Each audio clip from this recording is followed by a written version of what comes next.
اور اب 4 برس بعد اس کی ذات سے ابھر آیا۔ گھوڑے کی پیٹھ پر بیٹھے خالد کا سر جھک گیا۔ خبیب بن عدی اور زید بن دسنہ ہجوم کی چیخ و پکار سے لا تعلق اپنی موت سے بے پرواہ خدا کے حضور رکوع و سجود میں محو تھے۔ انہوں نے نہایت اطمینان سے نماز پڑھی، دعا کے لیے ہاتھ اٹھائے۔ کوئی نہیں بتا سکتا، تاریخ بھی خاموش ہے کہ انہوں نے خدا سے کیا دعا مانگی۔ انہوں نے خدا سے یہ نہیں کہا ہوگا کہ دشمن انہیں آزاد کر دے۔ وہ اٹھے اور خود ہی لکڑی کے کھمبوں کے ساتھ پیٹیں لگا کر کھڑے ہو گئے۔ او بدقسمت انسانوں! ابو سفیان نے بڑی بلند آواز سے خبیب اور زید رضی اللہ عنہ سے کہا، تمہاری قسمت زندگی میرے ہاتھ میں ہے۔ اپنی زبانوں سے کہہ دو کہ ہم اسلام کو ترک کرتے ہیں اور اب ہم اہل قریش میں سے ہیں اور 360 بتوں کو برحق مانتے ہیں۔ یہ اعلان کر دو اور اپنی زندگیاں مجھ سے واپس لو، اگر نہیں تو موت کو گلے لگاؤ۔ یہ بھی سوچ لو کہ تمہاری موت سہل نہیں ہوگی۔ اے باطل کے پجاری ابو سفیان! زید کی آواز گرجی، ہم لعنت بھیجتے ہیں پتھر کے ان بتوں پر جو اپنے اوپر بیٹھی ہوئی مکھی کو بھی نہیں اڑا سکتے۔ ہم لعنت بھیجتے ہیں عزا اور حبل پر جو تمہیں اگلے جہاں وہ دوزخ کی آگ میں پھینکیں گے۔ ہم پجاری ہیں اس ایک اللہ کے جو رحمان اور رحیم ہیں، اور ہم عاشق ہیں محمد صلی اللہ علیہ وسلم کے جو اللہ کے رسول ہیں۔ میرا راستہ وہی ہے جو زید نے تمہیں دکھا دیا ہے۔ خبیب نے بلند آواز سے کہا، اے اہل مکہ، سچا وہی ہے جس کے نام پر ہم قربان ہو رہے ہیں۔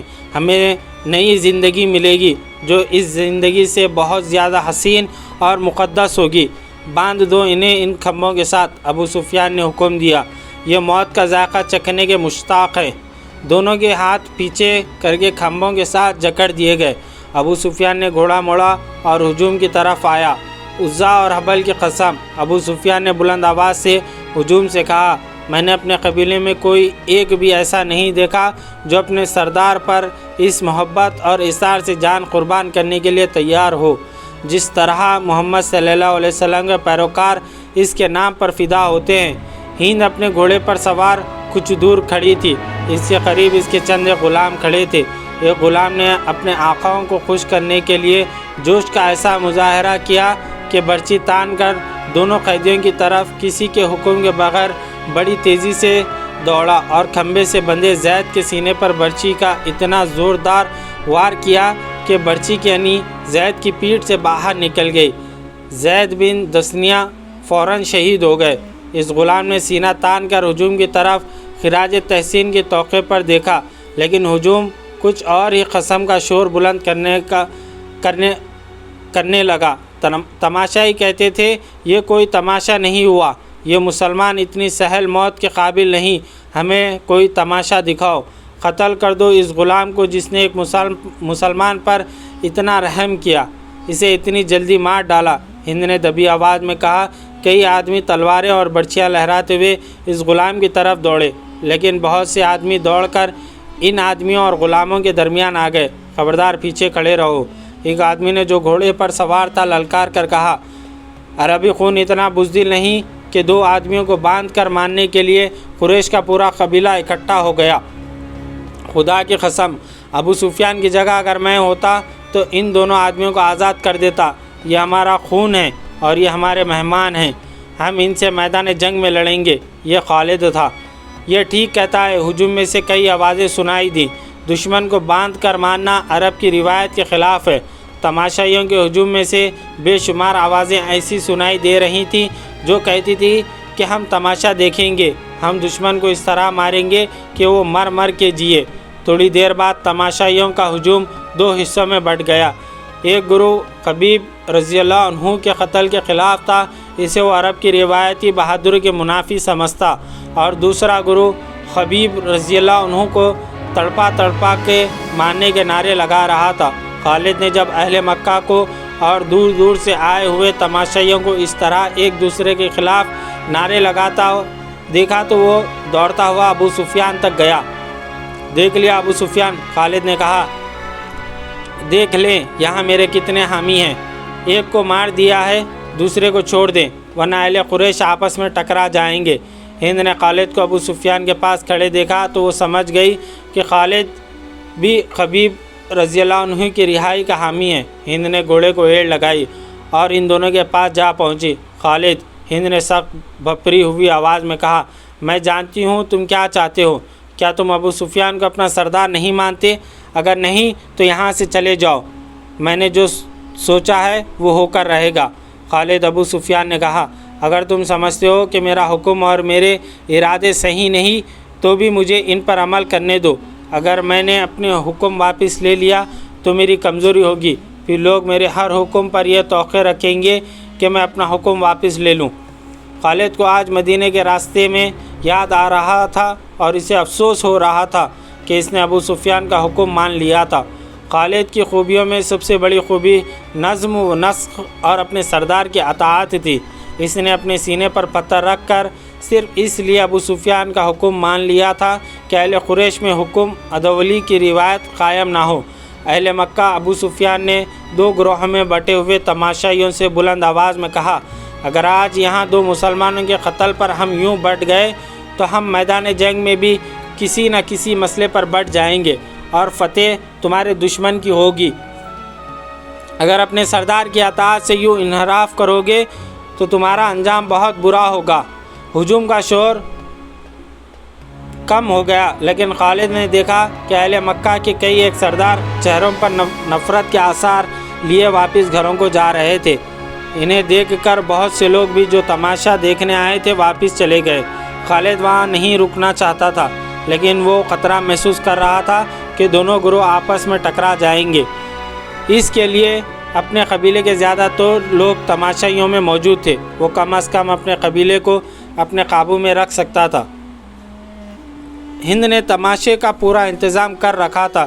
اس کے اشارے پر 40 کمسین لڑکے جن کے ہاتھوں میں برچیاں تھیں دوڑتے اور چیختے چلاتے ہوئے تماشائیوں میں سے نکلے اور خبیب رضی اللہ عنہ کے گرد ناچنے اور چیخنے لگے۔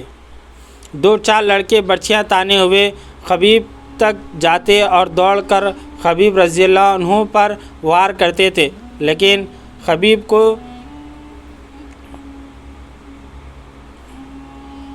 کو زخم پہنچائے بغیر ہاتھ روک لیتے۔ خبیب رضی اللہ عنہ بدکتے اور نعرہ لگاتے تھے، میرا خدا سچا ہے اور میرا رسول سچا ہے۔ چند اور لڑکے اس طرح برچیاں تان کر ان پر ہلّا بولتے جیسے خبیب رضی اللہ عنہ کے جسم کو چھلنی کر دیں گے، لیکن وار کر کے وار روک لیتے۔ خبیب رضی اللہ عنہ کے بدکنے پر تماشائیوں کا ہجوم داد تحسین کے نعرے اور خے خے لگاتا۔ لڑکوں کا یہ کھیل کچھ دیر جاری رہا۔ اس کے بعد لڑکوں نے یہ طریقہ اختیار کیا کہ برچھی کا وار بڑی زور سے کرتے، لیکن خبیب رضی اللہ عنہ کے جسم پر اتنا سا وار لگتا کہ برچھیوں کی انیاں کھال میں ذرا سی اتر کر پیچھے جاتی۔ بہت دیر تک یہی کھیل چلتا رہا۔ تماشائی داد تحسین کے نعرے اور خبیب رضی اللہ عنہ اللہ اکبر اور محمد رسول اللہ صلی اللہ علیہ وسلم کے نعرے بلند کرتے رہے۔ خبیب رضی اللہ عنہ کے کپڑے خون سے لال ہو چکے تھے۔ ابو جہل کا بیٹا اکرمہ ہاتھ میں برچھی لیے ان لڑکوں کے پاس جا پہنچا اور انہیں ہدایت جاری کرنے لگا۔ لڑکے اب اپنی برچیاں خبیب رضی اللہ عنہ کے جسم میں چبو رہے تھے اور گول دائرے میں گھومتے اور ناچتے تھے۔ خبیب رضی اللہ عنہ کے جسم کا کوئی بھی حصہ ایسا نہ رہا جہاں پر برچھی نہ چبھی ہو اور وہاں سے خون نہ ٹپک رہا ہو۔ ان کے چہرے پر بھی برچیاں ماری گئیں۔ جب بہت دیر گزر گئی اور لڑکے ناچ ناچ کر اور برچیاں چبو چبو کر تھک گئے تو اکرمہ لڑکوں کو وہاں سے ہٹا لیا۔ خبیب رضی اللہ عنہ خون میں نہائے ہوئے تھے اور وہ ابھی زندہ تھے اور ہر طرف دیکھ رہے تھے۔ ان کے نعروں میں کمی نہیں آئی تھی۔ اکرمہ نے ان کے سامنے کھڑا ہو گیا اور برچھی تان کر خبیب رضی اللہ عنہ کے سینے میں اتنی زور سے ماری کہ فاصلہ کم ہونے کی وجہ سے برچھی خبیب رضی اللہ عنہ کے جسم سے پار ہو گئی۔ خبیب رضی اللہ عنہ شہید ہو گئے، ان کی لاشیں یہیں بندھی رہنے دو۔ ہند کی گرجدار آواز سنائی دی، اب کئی دن ان کی لاشوں کے گلنے سڑنے کا تماشا دیکھتے رہو۔ یہ واقعہ جولائی 225 عیسوی کا تھا جو خالد رضی اللہ عنہ کو یاد آ رہا تھا۔ اس نے اپنے دل میں درد کی ٹھیس محسوس کی۔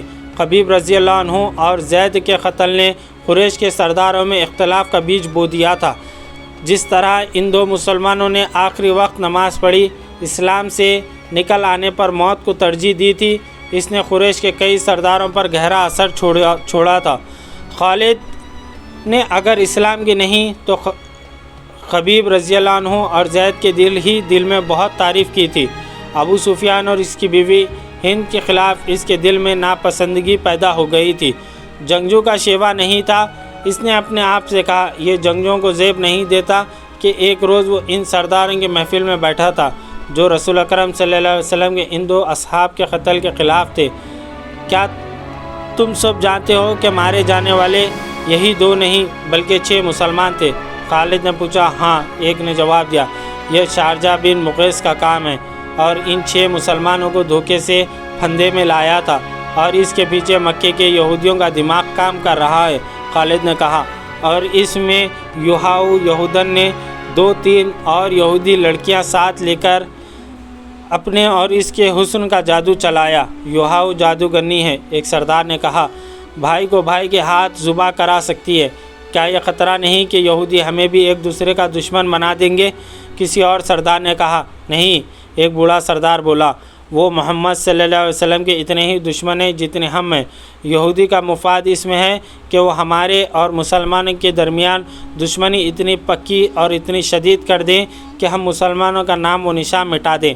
ہمیں یہودیوں پر شک نہیں کرنا چاہیے، ایک سردار نے کہا، بلکہ ضرورت یہ ہے کہ ہم یہودیوں کو مسلمانوں کے خلاف زمین کے نیچے استعمال کریں، لیکن ایسے نہیں جیسے شارجہ نے کیا، خالد نے کہا، اور ایسے بھی نہیں کہ جیسے ابو سفیان اور اس کی بیوی نے کیا۔ کیا تم سب جانتے ہو کہ یوحاؤ مکے کے چند ایک یہودیوں کے ساتھ مدینے چلی گئی ہے؟ بوڑھے سردار نے پوچھا اور خود ہی جواب دیا، وہ مدینے اور ارد گرد کے یہودیوں اور دوسرے قبائل کو مسلمانوں کے خلاف ابھاریں گے۔ اسلام کے فروغ سے وہ لوگ خود خطرہ محسوس کر رہے ہیں۔ اگر محمد صلی اللہ علیہ وسلم کا عقیدہ پھیلتا چلا گیا تو وہ میدان جنگ میں محمد صلی اللہ علیہ وسلم کے پیروکاروں کا جذبہ یہی رہا تو ہم دیکھ چکے ہیں، تو خدائے یہودا کا سورج غروب ہو جائے گا، لیکن یہودی لڑنے والی قوم نہیں۔ خالد نے کہا، وہ میدان جنگ میں ہمارا ساتھ نہیں دے سکتی، مسلمانوں کے لیے وہ میدان جنگ میں زیادہ مہلک ثابت ہوں گے۔ ایک اور سردار نے کہا، وہ اپنی یوحاؤ جیسی دلکش لڑکیوں کے ذریعے مسلمان سرداروں اور سالاروں کو میدان جنگ میں اترنے کے قابل نہیں چھوڑیں گے۔ یوحاؤ کا کردار خالد بھلا نہیں پا رہا تھا اور 4 برس پرانی باتیں اسے سنائی دے رہی تھی۔ وہ مدینے کی طرف چلا جا رہا تھا اور احد کی پہاڑی اوپر اٹھتی چلی آ رہی تھی۔ پھر یہ پہاڑی اس کی نظروں سے اوجھل ہونے لگی۔ اس کا گھوڑا گھاٹی اتر رہا تھا۔ یہ کوئی 1 میل لمبا اور 1.5-2 فرلانگ چوڑا نشیب تھا۔ اس میں کہیں کہیں مخروطی ٹیلے کھڑے تھے۔ یہ ریتیلی مٹی کے تھے۔ خالد کو دوڑتے قدموں کی آہٹ سنائی دی۔ اس نے چونک کر ادھر دیکھا اور اس کا ہاتھ تلوار کے دستے پر چلا گیا۔ وہ 4-5 غزال تھے جو اسے نیچے دوڑتے جا رہے تھے۔ کچھ دور جا کر ایک غزال نے دوسرے غزال کے پہلو میں ٹکر ماری، پھر دونوں غزال آمنے سامنے آ گئے اور ان کے سر ٹکرانے لگے۔ دوسرے غزال انہیں دیکھنے رک گئے۔ اتنے خوبصورت جانور آپس میں لڑتے اچھے نہیں لگتے۔ خالد انہیں دیکھتا رہا۔ ایک تماشائی غزال نے خالد کے گھوڑے کو دیکھ لیا۔ اس نے گردن تانی اور کھر زمین پر مارا۔ لڑنے والے غزال جہاں تھے وہیں ساخت و جامد ہو گئے اور پھر تمام غزال ایک طرف بھاگ کھڑے ہوئے اور خالد کی نظروں سے اوجھل ہو گئے۔ قریش کے سردار 2 گروہوں میں بٹ گئے تھے۔ ان کی آپس میں دشمنی پیدا نہیں ہوئی تھی، لیکن پیار محبت اتحاد والی پہلی سی بات بھی نہیں رہی تھی۔ خالد کو یاد آ رہا تھا کہ سب ابو سفیان کی سرداری اور سالاری کو تسلیم کرتے تھے، لیکن کھچاؤ سا پیدا ہو گیا تھا۔ جب اتحاد کی ضرورت تھی اس وقت اہل قریش نفاق کے راستے پر چل نکلے تھے۔ خالد کو یہ صورتحال سخت ناگوار گزری تھی۔ کیا آپ کو معلوم نہیں کہ آپس کا نفاق دشمن کو تقویت دیا کرتا ہے؟ خالد نے ایک روز ابو سفیان سے کہا، کیا آپ نے کبھی سوچا کہ اس نفاق کو اتفاق میں کس طرح بدلا جا سکتا ہے؟ بہت سوچا ہے خالد، ابو سفیان نے اکتیا ہوئے لہجے میں کہا، بہت سوچا ہے۔ سب مجھے پہلے کی طرح ملتے ہیں، لیکن میں محسوس کرتا ہوں کہ بعض کے دل صاف نہیں، کیا تم کوئی صورت پیدا کر سکتے ہو کہ دلوں سے میل نکالا جائے؟ ہاں، میں نے ایک صورت سوچی ہے، خالد نے کہا۔ میں یہی تجویز آپ کے سامنے لا رہا تھا۔ جن سرداروں کے دلوں میں میل پیدا ہو گیا ہے وہ اب سمجھنے لگے ہیں کہ ہم نام کے جنگجو رہ گئے ہیں اور ہم نے مسلمانوں کا ڈر اپنے دلوں میں بٹھا لیا ہے۔ شارجہ نے 6 مسلمانوں کو دھوکہ دے کر اور ان میں سے 2 کو آپ کے ہاتھوں مروا کر ہماری شکل و صورت ہی بدل ڈالی ہے۔ اس کا علاج یہ ہے کہ ہم مدینے پر حملہ کریں یا مسلمانوں کو کہیں للکاریں اور ثابت کر دیں کہ ہم جنگجو ہیں اور ہم مسلمانوں کو ختم کر کے ہی دم لیں گے۔ ہمارے پاس جواز موجود ہے، ابو سفیان نے کہا۔ میں نے احد کی لڑائی میں آخری میں محمد کو للکار کر کہا تھا کہ تم نے بدر میں ہمیں شکست دی تھی، ہم نے احد کی پہاڑی کے دامن میں انتقام لے لیا۔ میں نے محمد سے یہ بھی کہا تھا کہ قریش کے سینوں میں انتقام کی آگ جلتی رہے گی، ہم اگلے سال تمہیں بدر کے مقام پر للکاریں گے۔ ہاں مجھے یاد ہے، خالد نے کہا۔ ادھر سے عمر کی آواز آئی تھی، اس نے کہا تھا کہ ہمارے اللہ نے چاہا تو ہماری اگلی ملاقات بدر کے میدان میں ہی ہوگی۔ آواز تو عمر رضی اللہ عنہ کی تھی، الفاظ محمد صلی اللہ علیہ وسلم کے تھے۔ ابو سفیان نے کہا، محمد صلی اللہ علیہ وسلم بہت زخمی تھا، وہ اونچی آواز میں بول نہیں سکتا تھا۔ میں محمد صلی اللہ علیہ وسلم کو پیغام بھیجتا ہوں کہ فلاں دن بدر کے میدان میں آ جاؤ اور اپنے انجام کو پہنچو۔ دونوں نے ایک دن مقرر کر لیا اور فیصلہ کیا کہ کسی یہودی کو مدینے بھیجا جائے۔ دوسرے ہی دن ابو سفیان نے قریش کے تمام سرداروں کو اپنے ہاں بلایا اور بڑے جوش و خروش کے ساتھ اعلان کیا کہ وہ مسلمانوں کو بدر کے میدان میں للکار رہا ہے۔ قریش یہی خبر سننے کے منتظر تھے، انہیں اپنے عزیزوں کے خون کا انتقام لینا تھا۔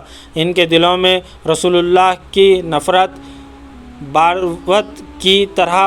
بارود کی طرح بھری ہوئی تھی جو ایک چنگاری کی منتظر تھی۔ وہ کہتے تھے کہ محمد صلی اللہ علیہ وسلم نے باپ بیٹے کو اور بھائی بھائی کو ایک دوسرے کا دشمن بنا دیا ہے۔ ابو سفیان اس اعلان نے سب کے دل صاف کر دیے اور جنگی تیاریوں کی باتیں کرنے لگے۔ ایک دانشمند یہودی کو پیغام دیا گیا کہ وہ مدینے جا کر نبی اکرم صلی اللہ علیہ وسلم کو دیکھ کر جواب لے آئے۔ خالد کو یاد آ رہا تھا کہ وہ اس روز کس قدر مطمئن اور مسرور تھا۔ قریش کے سرداروں کے دلوں میں جو تقدر پیدا ہو گیا تھا وہ صاف ہو گیا۔ خالد بڑے ہانکنے والا آدمی نہیں تھا، لیکن اس نے طے کر لیا تھا کہ رسول اکرم صلی اللہ علیہ وسلم کو اپنے ہاتھوں سے قتل کرے گا۔ یہودی ایلچی جواب لے کر آ گیا۔ رسول اکرم صلی اللہ علیہ وسلم نے ابو سفیان کے للکار کو قبول کر لیا تھا۔ لڑائی کا جو دن مقرر ہوا وہ مارچ کا تھا، لیکن ہوا یوں کہ سردیوں کے موسم میں جتنی بارش ہوا کرتی تھی اس سے بہت کم ہوئی۔ اس کا نتیجہ یہ ہوا کہ یہ موسم تقریباً خشک گزر گیا اور مارچ کے مہینے میں گرمی اتنی زیادہ ہو گئی جتنی اس کے 2-3 ماہ بعد ہوا کرتی تھی۔ ابو سفیان نے اس موسم کو لڑائی کے لیے موزوں نہ سمجھا۔ اسے یاد آنے لگا خالد شرمسار کر دیا ہے۔ وجہ یہ ہوئی تھی کہ ابو سفیان موسم کی گرمی کا بہانہ بنا رہا ہے۔ مشہور مورخ ابن سعد لکھتا ہے کہ ابو سفیان نے قریش کے سرداروں کو بلا کر کہا وہ کوچ سے پہلے مسلمانوں کو خوفزدہ کرنا چاہتا ہے۔ اس نے یہودیوں کی خدمات حاصل کی اور انہیں خاصی اجرت دے کر تاجروں کے بھیس میں مدینے بھیج دیا۔ انہیں ابو سفیان نے یہ کام سونپا تھا کہ وہ مدینے میں یہ افواہ پھیلائیں اتنی زیادہ تعداد میں بدر کے میدان میں آ رہے ہیں جو مسلمانوں نے پہلے کبھی نہیں دیکھی۔